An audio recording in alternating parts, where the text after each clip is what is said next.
good evening, everybody. Welcome to the, April 17th, 2024 meeting of the Quincy Planning Board. At the beginning, we'll do a roll call. Allie? Sally Shaughnessy present. John Kelly present. Larry Luzo present. Kim Beelan present. Chris Meade present. PJ Foley present. Great. And so if you're watching at home, if you're here, you'll see that we have a new member, Chris Meade, who is Richie Meade, who was the longtime chair of the planning board and member of the Quincy Planning Department, his son. So we're very excited to have Chris joining the board. Yes, Thank you very much. Yes, very excited. So first order of business is to vote on the minutes of the March 20th planning board meeting. There's a motion to approve. Motion to approve. Second. Okay, all those in favor? Aye. Okay. There's one item on our agenda tonight. It's a continued public hearing for 10 Independence Ave. That's planning board case number 2024-01. We did receive a request for continuance, and I know Attorney Foley's here as well. Good evening, Madam Chair, members of the board. I'm Patrick Foley, business address 265 Willard Street, Quincy. Chris, welcome. Thank you very much. Your dad was a great guy, and we know you'll do a great job. Just looking for a continuance out 1 month. We're still working on some plans, work with our architect, our engineer, just to button up a few things on this. So if we could just extend it out a month, it'd be much appreciated. Okay, great. And that's the May 15th meeting? May Is that- 15th. Okay. All right, great. So is there a motion to that effect? So moved. Second. Okay. And all those in favor? Aye. Okay. Unanimous. Thank you. So with that, we're moving down to our business items. There were a couple of A&R plans for endorsement, and then a presentation on the city's ongoing open space and recreation plan update.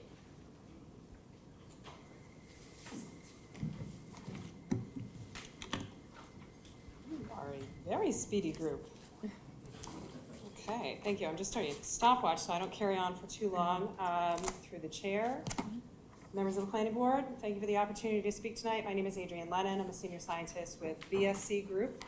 We are supporting the update of your open space and recreation plan, and part of that exercise is to come and communicate with you the features of the plan that we want to make sure you're aware of, gather some feedback from you, and make sure that you understand that the plan will come before you in 60 to 90 days time to review and endorse before we return it back to the state. So tonight's presentation will be an introduction to the open space and recreation plan and the planning process, some discussion of open space and land use trends, and then some of the prominent parks and open spaces in Quincy that we're looking at as part of action items in the goals and objectives portion of the plan. Then we'll talk about the next steps.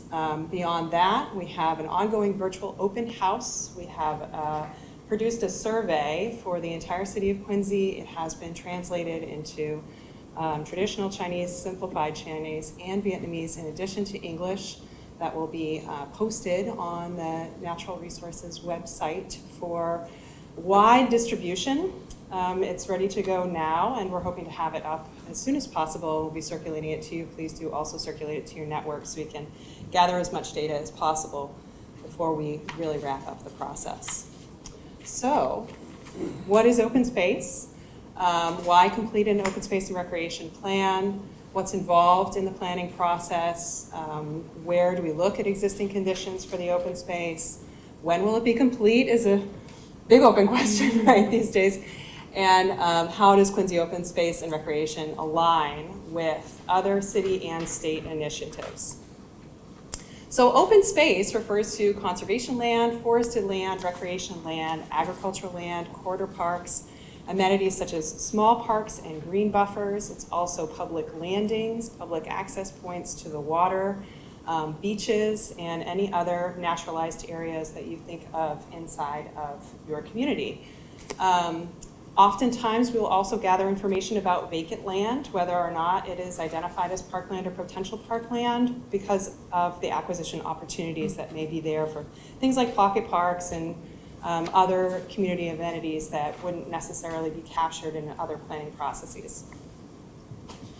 So open space can refer to the vacant and undeveloped lands with potential and also existing lands. So your parklands, your trail systems, and it includes not only city-owned properties, it also includes properties that are held by nonprofits, by the state, and by the federal government. So we capture all of those open space parcels and their uses and think about how Quincy either relates to them or has the opportunity to manage and operate them.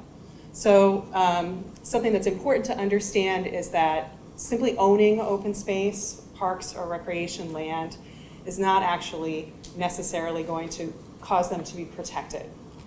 So there are separate levels of protection for open spaces. You can have a permanent deed restriction, like a title restriction on conservation land. You can also enjoy what's called Article 97 protection, which is a statute of the Commonwealth that essentially assigns limited protection to open space wherein Commonwealth funds have been invested. It's also possible to assign Article 97 protection to a parcel by legislative act for your municipal government. And then there's also entirely unprotected land, and maybe there may be a memorandum of understanding for school property or something like that that prevents it from being very easily sold for development or something, but it's not necessarily a deed restriction or any limited protection that would be assigned under the assessor's database. So those levels of protection can also command the uses of those lands, right? So conservation land, especially if it's being conserved only for passive recreation purposes or for conserved land itself, prohibits the opportunity to even put in something like a bathhouse or a landing or other facility, even a small footprint facility, just because of the deed restriction and the way that that's written. There is some flexibility sometimes in Article 97 land. For example, recreational fields, athletic fields can be shifted in their uses sometimes, but that now always does require a one-for-one replacement. So if, for example, you are going to go from a rectangle field to 2 diamond fields, you have to find another home for that rectangle field that you are replacing.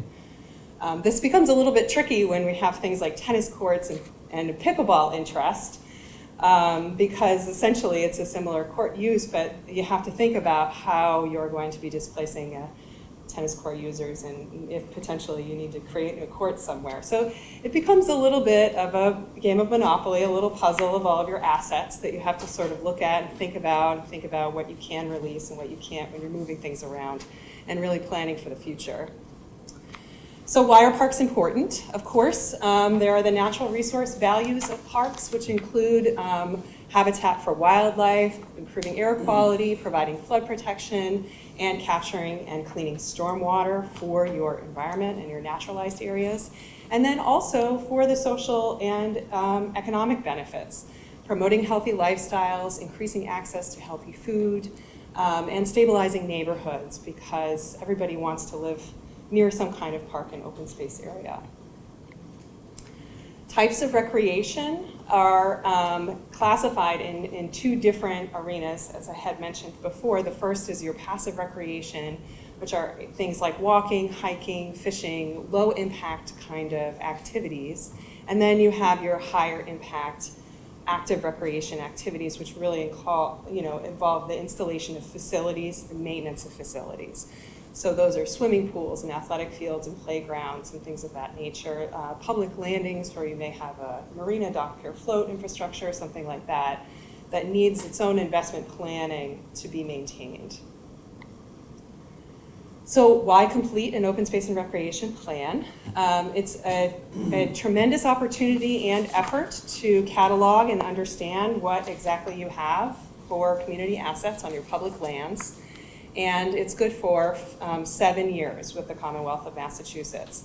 By having an open space and recreation plan approved and in place, the City of Quincy has the opportunity to apply for certain grant programs through the Executive Office of Energy and Environmental Affairs that otherwise would not be available to them.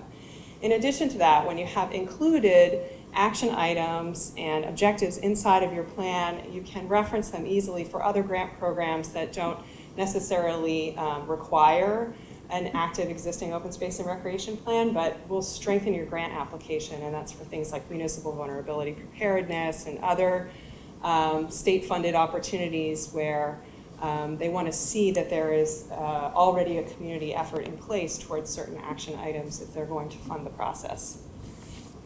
So Open Space and Recreation Plan also encourages community protection and stewardship of the vital resources.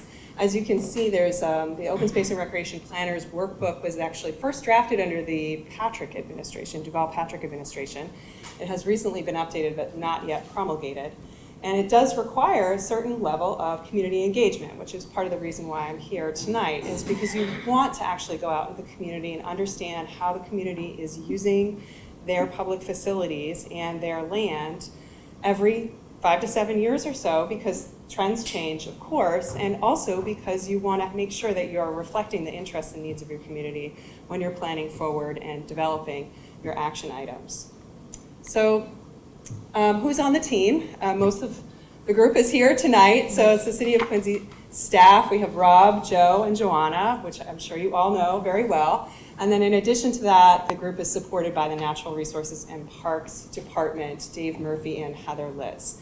So it's been a really great group of people representing Quincy and the interests on both sides, planning and community economic development portion, and then also natural resources, talking about, how do we center public land and land use for the future for Quincy so that we are representing not only the changing community, but also what the real needs are going forward, and especially in the face of climate resilience and Quincy's needs for climate resilience. With BSC Group, Jeff Vassar is the Vice President of Planning and Landscape Architecture, is the project manager. Heather Gould started this project, and then myself, Adrienne Lennon took it over, and then we have support from a senior GIS analyst, George Andrews, who's wonderful, and of course, you. The planning process began in 2018.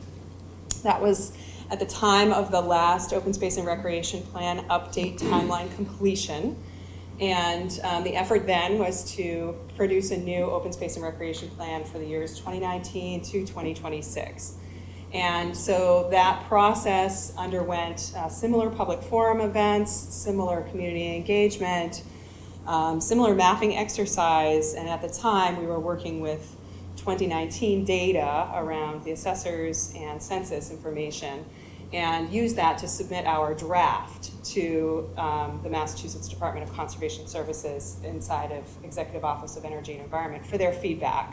And that's part of the planning process. You have to submit a draft to them, and they typically come back with certain comments that they want to see a little bit more information on, or they want to see it calculated a little bit differently, as they have themselves, as I mentioned, been updating their workbook. So from 2019, we got this comment back from Division of Conservation Services. It was a really strong draft that went in, so the comment letter that came back didn't have a lot of new information that was requested of it. However, as soon as that did happen, we had to all shut down for the COVID pandemic. And of course, I'm sure you all know that that really brought a halt to planning processes that were not absolutely fundamental and required for development in the city, and this is true in every municipality. Finding space and time under the conditions of a pandemic to try to do these sort of extra exercises and also coordinate so many different city departments was too challenging. So in about a year ago, we took it up again, deciding this was a good opportunity to review the draft and figure out what we needed to do to try to move forward with the process and make sure we have an active plan in place that is approved and finalized with the Division of Conservation Services. And that's where we are here and now. And part of that has included updating some maps. Of course, in the interim, an entirely new census came out, and we have to update according to that census data what we're reflecting in terms of population trends and race and ethnicity and housing trends. And some of that is captured, as Joe and I were talking the other day about, in the housing production plan. So it's not really new information necessarily to Quincy, but it's new to the discussion inside of the Open Space and Recreation Plan. And then in addition to that, as part of, I know the Executive Office's tremendous focus on public lands and open space and recreation, there was the creation of the Natural Resources Department, and not only the creation of it, but also the funding of it by way of understand to be a $25 million capital improvement plan.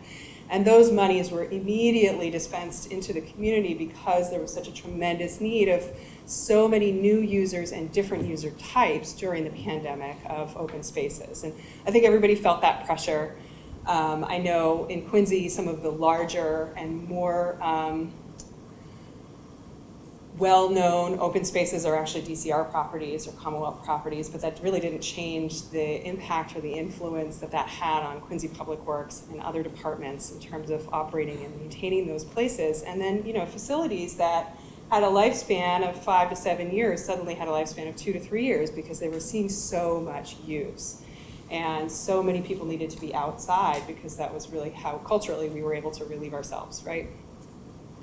So right now, we're doing this audit, this accounting of what changed, what were these investments that we made that were actually in this initial draft plan by way of that capital improvement plan, and then what were some of the things that we just had to do because there was a demand at that time, and we want to make sure that we are getting credit for that too inside of this plan and saying, we did some really good things in Quincy in terms of land acquisition, facilities improvements, and opportunities to connect communities that weren't necessarily in the original draft because we didn't actually see the need for it at that time.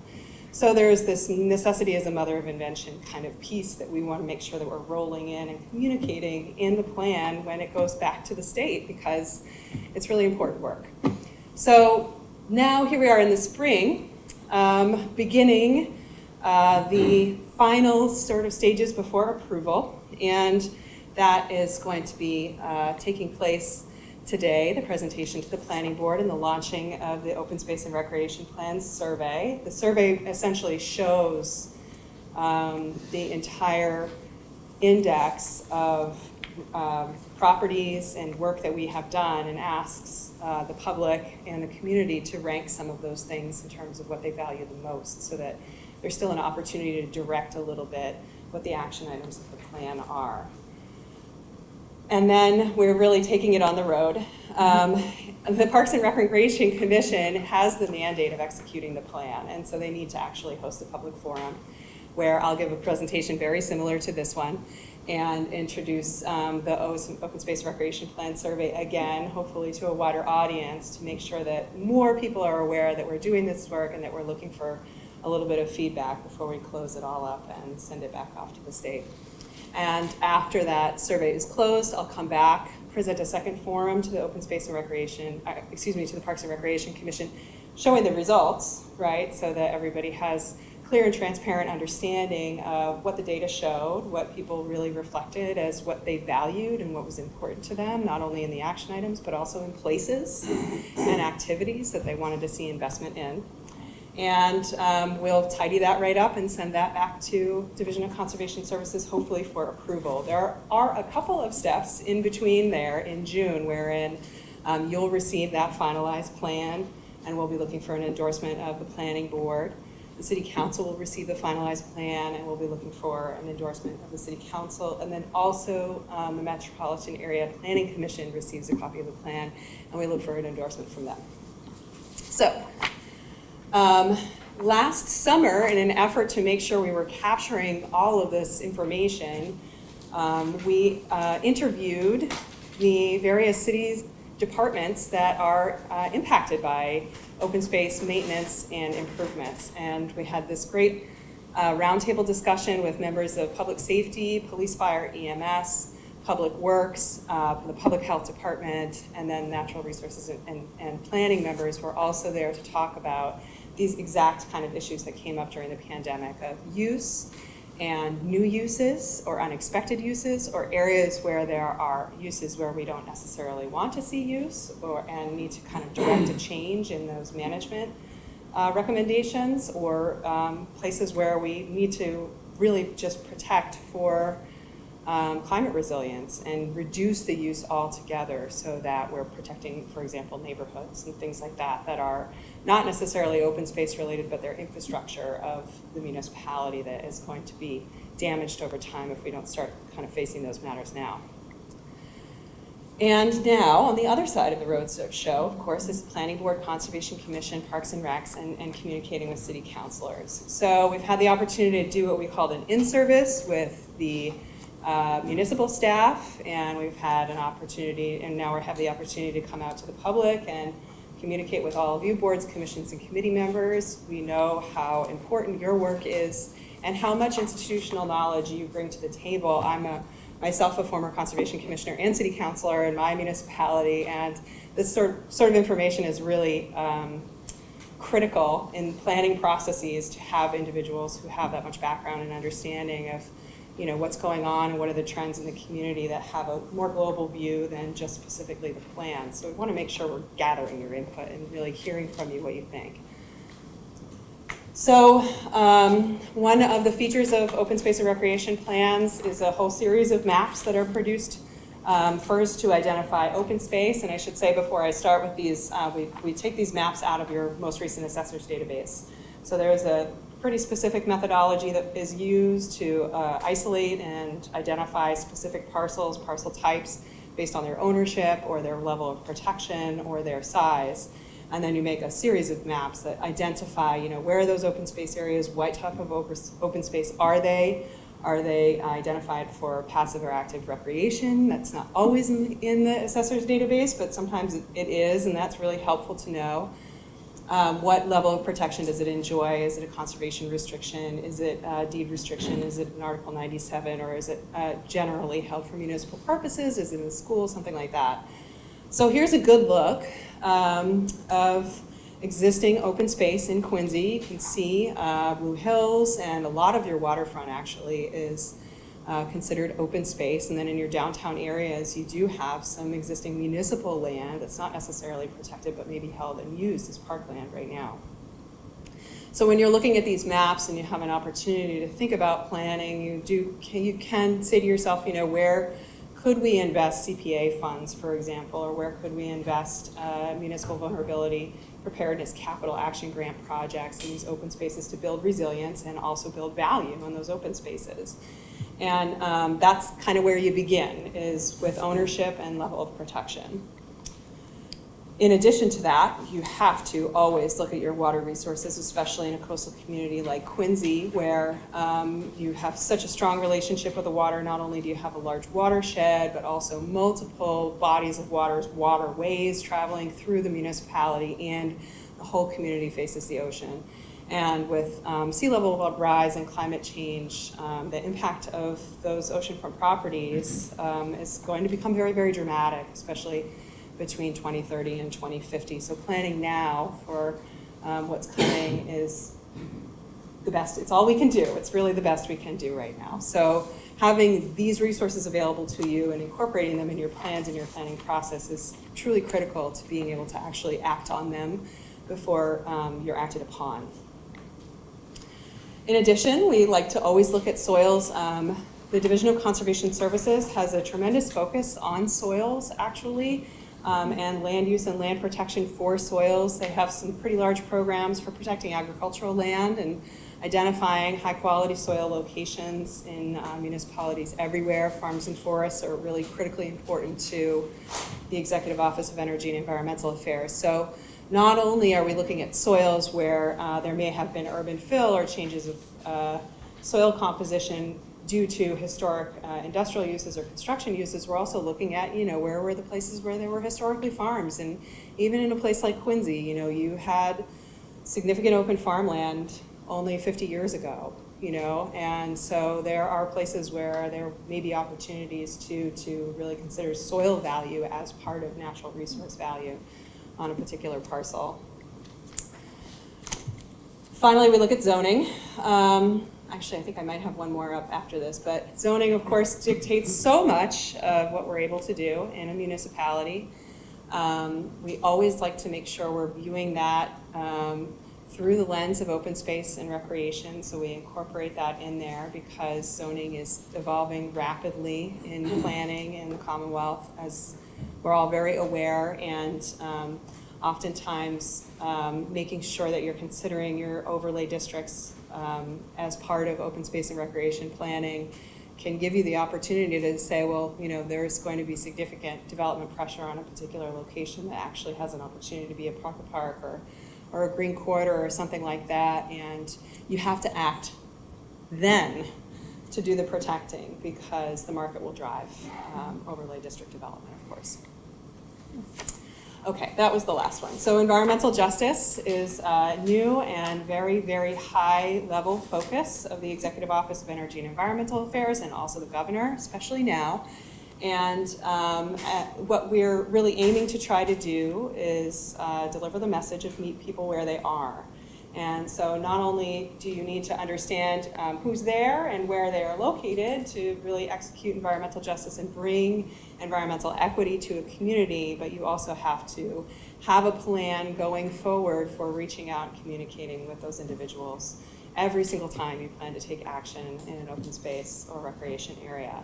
So here, we're understanding based on census tract that there are language isolated people in the community, and we understand what their language isolations are. And so as part of the planning process, we're beginning here and now with working with translation and hopefully interpretive services for the public forum, so that we know for sure no one is excluded. Everyone has the opportunity to attend and meaningfully participate in this planning process, because public lands are for everyone.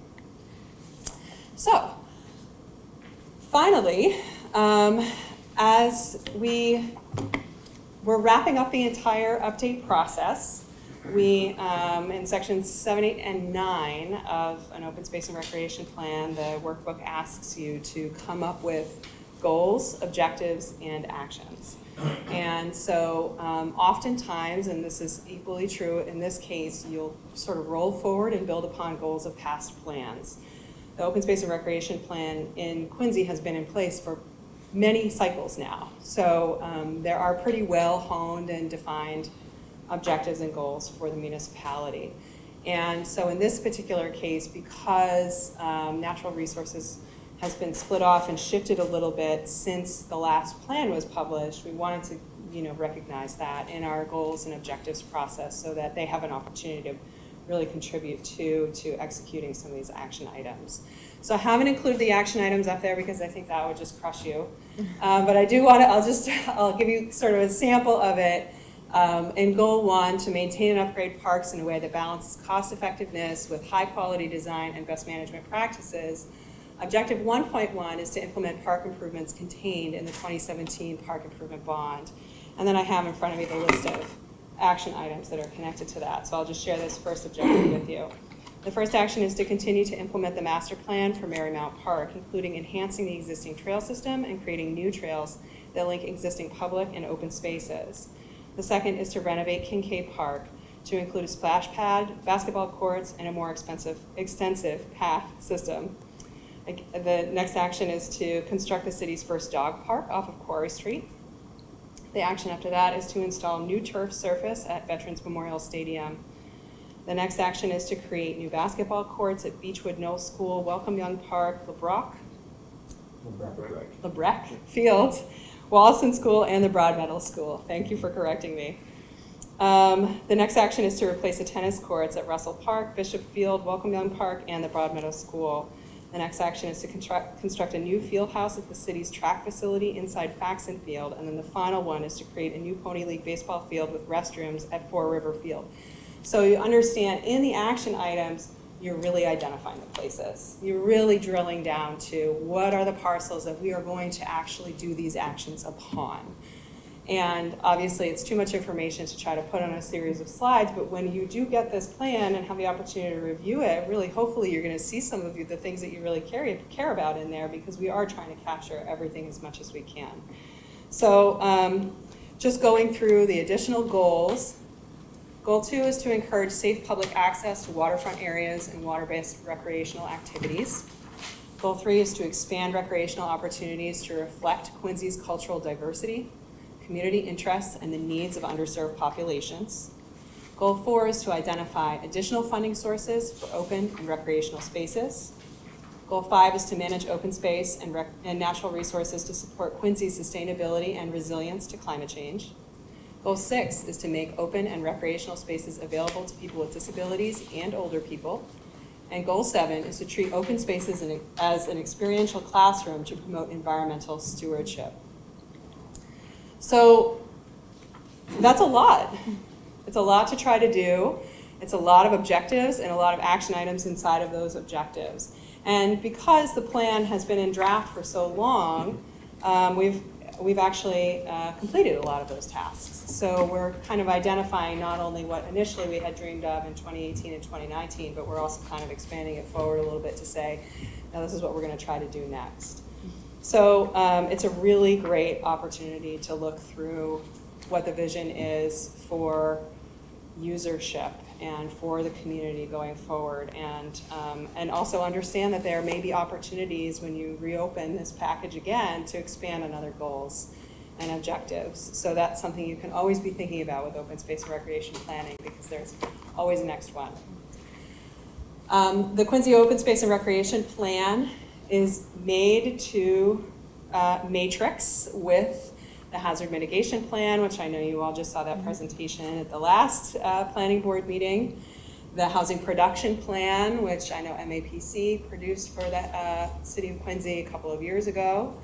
And then also, as an example, the Wollaston Urban Revitalization District, which is the urban renewal plan that I think you've all been somewhat part of over the past couple of months. So those are just some examples of the way that these things all sort of work together and hopefully complement each other as much as possible, and they're all reviewed as part of the development process for this open space recreation plan. In addition to that, the state has its own statewide comprehensive outdoor recreation plan. It's called the SCORP. They also have to update it every 5 years, and so they've most recently published it in 2023. It is a wonderful document to understand what the initiatives are for the Division of Conservation Services and where they're really planning to put their funding going forward. And in this cycle, they've focused especially on public access to water, trail systems, and connecting neighborhoods, and especially in underserved areas. So those are the high point goals. And I'll go through a couple of other state initiatives. Please do consider going on resilientmassachusetts.com or something like that, where you can access all these plans, download them, and take a look. They're not very, very heavy reading. The stuff behind it is. So it's really meant to be digested by anybody in the public. So in addition to the SCORP, the Commonwealth has produced what they're calling the Resilient Lands Initiative, and that is an effort to really specifically focus on natural resources. And that is a focus not only on natural resources in terms of land use and waterway protection, but also for how we are working with nature going forward. So the focus on the green economy and carbon storage and climate resilience are for the first time incorporated in a Commonwealth plan, and they're incorporated by way of this Resilient Lands Initiative. And then finally, the Resilient Massachusetts Plan is the Massachusetts State Hazard Mitigation and Climate Adaptation Plan, and that's called the Resilient Mass Plan. And that is where your local hazard mitigation plan is aimed to echo and communicate with the state planning exercise. And then as a bonus, under Resilient Lands, Massachusetts just published this really wonderful document called the Healthy Soils Action Plan, where they're looking at opportunities to regenerate existing soil locations for better climate resilience and carbon sequestration by way of building forests. So there's some really cool stuff going on at the state level. We want to make sure that we're echoing that at the city level so you don't miss out on the opportunity to apply for those grants because they're not in your open space and recreation plan, right? We want to make sure you're pointing at it too. With that, I will happily answer questions. Thank you for your time and attention tonight. I really, really appreciate it. There will be more to come. It's a great project, and I'm delighted to be a part of it. Thank you. You're welcome. Does anybody have any questions? I do. Of course. Yes. Of course. Yeah. No, I just, Adrian, Yes. if you go back to the existing environment, the open space, the map, Yes. title City of Quincy, open space by ownership. It's kind of small, so it's difficult Very to see. small, yeah. But if you look at Moon Island, it's not identified as being Boston's in this, it's identified as being Quincy with the green color, I think. that's actually, like, we can't go out with it, so. Ownership municipal, it may not be separate, they may not have identified City of Boston separate from, No, I think Moon Island is the city of Quincy. The city of Boston owns the island. oh, but Moon Island But holds it's. fee it's- ownership? It's incorporated part of the city of Quincy. Long Island is the city of Boston. Right, This, yeah. so where the green is there, on the map, Mhm. right, that map doesn't have the green. Oh, I'm See- sorry, see- I gotta see go all the way where Long back. Island is, the map that we have has the green. Oh, there it is, There yeah. it is, so that map there is showing the green to me, because it's open space, so we own it, but we can't go out to it, that's what that comes down to. Yeah, it's protected, right? Sure it is. Yeah. You have no idea. Thank you. You're welcome. Very, very good. Any other questions? No, I'm afraid to say no. Did you have a question? Yeah, I do, this is great, and thank you. for Good, this. yeah. Yeah, this is very good. Yes, the fact, I love the fact that we have a plan of this caliber will open up funding, all different types of levels. Right, At one point, you said there's, applying for the state grants, executive office grants, Mhm. it means a lot if there's community input. yes, Did I catch that? yes, So we have a lot of groups in Quincy, that, whether it's the Tree Alliance, Quinn Cycles, we have multiple garden clubs, yes, the tour, environmental treasures. yeah. So, is that measured in any way, like when we go to the state, can that be, of value be put upon that? Well, I'll tell you what, in the context of the open space and recreation plan, we can include active, user groups. But the place where that really makes a huge difference now is in the Municipal Vulnerability Preparedness 2.0 process, which specifically asks communities to go out, municipalities, and build relationships that with all of those community-based organizations, nonprofits, user groups for a particular purpose. And typically the MVP plan itself is not updated, but the level of community engagement that's associated with action items ends up being updated. So you want those two to echo each other a little bit if you can. That's great, because, as far as community involvement like that, I think our city hits it out of the park. Yeah, And Commissioner Murphy has a strong relationship with the few groups that I mentioned. yeah, And there's many, many, many more. yeah. So it's great to know that would translate into some of those state grants. Oh, absolutely, Fantastic. yes, Thank you yes. very much. You're welcome. This is great.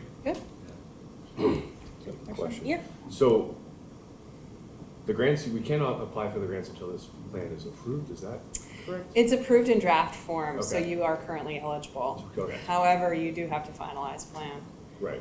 for it within the timeline. And how long does that usually, because you mentioned a few different agencies that need to sign off on. Oh, so the final approvals should go through pretty quickly at this point as we're moving forward with it. Developing an open space and recreation plan from the very beginning to the end is typically 18 to 24 months. It takes a long time to get through that whole reconciliation process to kind of get to final approvals. In this particular case, we got halfway through it and then, Right. now we're picking up the other half of it. So, hopefully, we'll definitely ask, the Division of Conservation Services for an extension on this plan because, it's aimed to expire in 2026 and you're Right. planning, if it takes 18 to 24 months to really develop a plan, then we're back at it again, but not really with necessarily new information. The census data just came out in 2020 and a lot of activity and development in open space and recreation in Quincy has sort of taken place already in the last couple of years because of that capital improvement plan. So we'll make the argument and we'll see where it goes. Which they're likely to extend, I mean, it's. I have no idea. You would think. I Logically cannot speaking, you would speak. hope, right? I do not know what they will Right, say, right. but they are pragmatists and they do want to see you apply for these grants, right? Right. They want you to continue to be eligible. That's what they want to see because they don't go through all of these planning exercises at the state, at the state level to then say, oh, but not for you, Sure. right? So, Right, I you have think- that going for you, for sure. When you're going through goal one, you mentioned however many various projects, I was checking next to just how many projects the cities have completed already. It's kind of Yeah. amazing, It is so much, just the effort that. Right. is put in. So, right? that's all, thank you. Yeah. Oh, go ahead. Yes. So as you were listing all those projects, are all those projects, those are all funded and approved? All the Not basketball necessarily. So this is part of the accounting of, what was in the capital improvement plan, what's been completed from the capital improvement plan, what wasn't necessarily in the capital improvement plan, but had to be done anyways because of this huge change in usership. And then what was still in the plan, what was in that draft plan under those goals and objectives that we didn't even get to touch because there was so much effort on the forefront to sort of do what was right in front of you at that moment when we were really executing the capital improvement monies. And there's still grant money out there that we could capture and get Yes. some of those basketball courts Yes, approved? yeah, That's awesome. absolutely, yeah. And keeping them on the list is the most important part, right? Is making sure that, we're able to say, we've done all of this and we have more to do. And these are the things that still remain as priorities. Let's get them done. I know they just did LeBret Park over and it's very, very nice. Yeah. Quincy's parks are looking very, very nice. They are. So I have a question. The launcher, I think you said you're launching a survey, so what does that entail? Yeah, great question. So the survey actually is in collaboration with the hazard mitigation plan. It's about 25 questions long, so, settled in for it. The first series of questions are, what ward are you living in? And specific to that ward, do you have a special neighborhood park, playground, or open space area that you like to recreate in? And you select a couple of those. And then you go through and identify citywide what your favorite parks and recreation areas are. And then you talk more about activities and identify, what activities you're actually taking, how you're using parks and open spaces in the community and how you would like to use them going forward in the future. And then we move into what are the goals and action items? How would you prioritize those goals and action items? Are there other things that we need to try to incorporate going forward in the future? And then it pivots towards more of a discussion around climate change and what are the climate risks that we're concerned about, and that's sort of the hazard mitigation portion of it. What are the resource areas and also infrastructure, buildings, services that you're concerned about losing in the event of a natural disaster?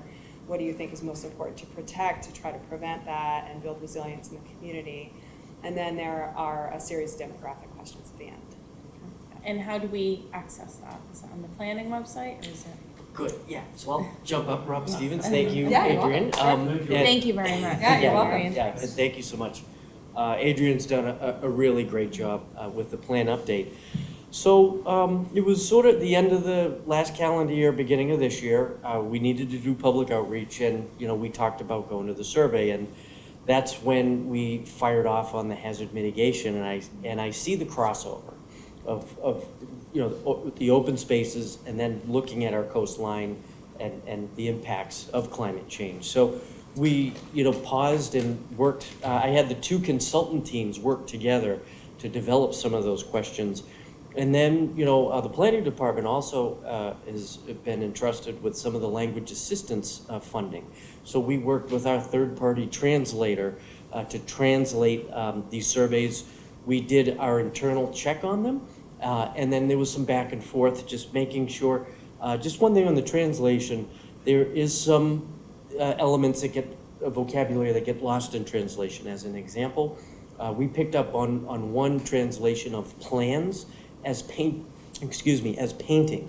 So we wanted to, be sure on that translation. That took a little bit extra time, working with our community partners, and I think earlier this week we got delivered from the BSC IT team all the surveys electronically. So the planning department is now currently working with the parks, with our IT, and I think very shortly, within a week, you're going to start to see this survey coming out. I would ask you, anyone that's at home listening to this, we want to try to amplify it. I think you'll see a lot of social media this time around.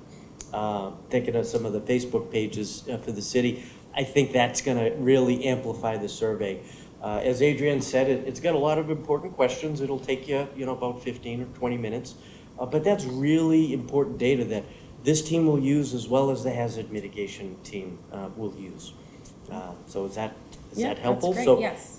we were trying hard to get it here ready, for tonight, but just off. You should see a lot of it, I said, probably next week. You know, the communication's coming out. Perfect, Great. thank you. Awesome. Thank you. Well, thank you. Any other questions? Any I'm more happy to answer. No? No, okay. questions? I would say one more point. You know, Adrian did a great job capturing the timeline and how COVID affected that, right? So as we sit here with 2 years left on what we thought was going to be the 7-year run, and then the hazard mitigation plan is a federal plan, it's on a 5-year cycle. I know we have the option to go 7 years, but I've asked Adrian to maybe pose this to the state. What if we turn this into a 5-year plan from now? We match it with the cycle and the hazard mitigation, so we update both again in 5 years. And from there, maybe we go 7 years with open space again and go off, you know. But I think the communication with the community, it's helpful that both planning initiatives can get the same feedback. Because it is difficult, you know, to get out and try to reach everybody. And, you know, with the enhanced public outreach with interpretation and translation, you know, we're doing it, but there is logistics to that. So hopefully the state will see, We'll you see. know, that you know, We we will are ask, working for it here in sure. Quincy, and Yeah. we're a coastal community, and that it probably makes sense to let us line up, you know, these plans, at least for the next cycle, so. That'll be the hope. I think when the full plan comes out in a month or two for approval, hopefully we'll have that answer, and you'll see, We'll hopefully really we're have- successful. Yeah, right. Yeah, Forgive me if I missed this. How long is the survey gonna be open for?